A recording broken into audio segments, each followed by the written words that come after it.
அனைவருக்கும் வணக்கம். தில்லை திரைக்களம் சார்பா நான் உங்க சுபாஷ் கல்யாணுங்க. ஒரு 2-3 நாளாவே சென்னையே அல்லோகுலப்பட்டுடுச்சு. காரணம் என்னன்னா வெள்ளம். 60 சதுர கிலோமீட்டர் உள்ள சென்னையில் ஒரு 10 நிமிஷம் மழை பெஞ்சாலே தேங்கி நின்றுடும். ஏன்னா மொத்த இடத்தையும் நம்ம காங்கிரீட்டாலையும் தாராலையும் போட்டு மூடிட்டோம். இருந்த குளம், குட்டை, ஏரி, வாய்க்கால் எல்லாத்தையும் ஆக்கிரமித்து வீடுகளாகவும் அபார்ட்மெண்ட்டாகவும் கட்டி தீர்த்துட்டோம். என்னதான் விஞ்ஞான வளர்ச்சியில் நம்ம முன்னேறினா கூட இயற்கை எதிர்த்து எதுவும் பண்ண முடியாதுங்கிறதுக்கு இந்த வருஷமும் ஒரு சாட்சி. ஆண்டாண்டு காலமாக மழை பெஞ்சாலே தேங்கி நிற்கிற சென்னை இந்த தடவை கொண்டாடி கழுவி ஊற்றிட்டு போயிடுச்சுன்னு தான் சொல்லணும்.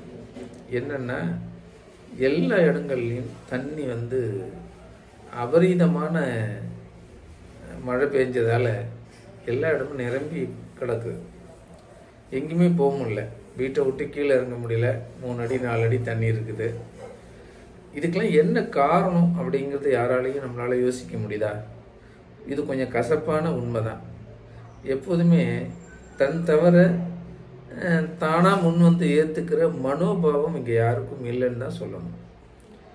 இந்த 60 சதுர கிலோமீட்டர் இருக்கிற சென்னையில் வெறும் நிலப்பரப்பாக மட்டுமா இருந்திருக்கும்?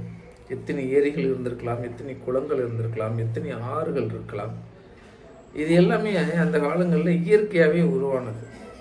ஒரு தண்ணி அதன் நீரோட்டத்தை, அதனுடைய பாதையை தானாக வகுத்துக்குங்கிறது தான் பொதுவான விதி. ஆனால் அதை மறைச்சி அதை தடுத்து நாம் வீட்டை கட்டணும், கோட்டையை கட்டணும். அது இப்போ நம்மளை ஒவ்வொரு வருஷமும் உதச்சிக்கிட்டே இருக்குது. இங்கே பல திட்டங்கள் போட்டு என்னதான் பாதாள சாக்கடைன்னு போட்டாலும் கூட விபரீதமாக வர்ற தண்ணி என்ன பண்ண முடியும்? அது ஓரளவுக்கு தானே தாங்கும். நாம் கொஞ்சம் யோசிக்கணும் நண்பர்களே. என்னென்னா இயற்கையை எதிர்த்து நம்ம எதையும் செய்ய முடியாதுங்கிறத மைண்ட் பண்ணணும். 1 கோடி ரூபாய் காரில் தண்ணியில் மிதந்து போனதை நம்ம பார்த்தோம். அதுதான் உண்மையான நிதர்சனம். நீர்நிலைகளை எப்படி வழி நடத்தணும், இயற்கையை எந்த விதத்திலும் சீண்டாமல் நாம் எப்படி வாழ பழகணுங்கிறதுக்கு இந்த வருஷத்து வெள்ளமும் ஒரு சிறந்த ஒரு உதாரணம் தான் சொல்லணும். யோசிப்போம் நண்பர்களே.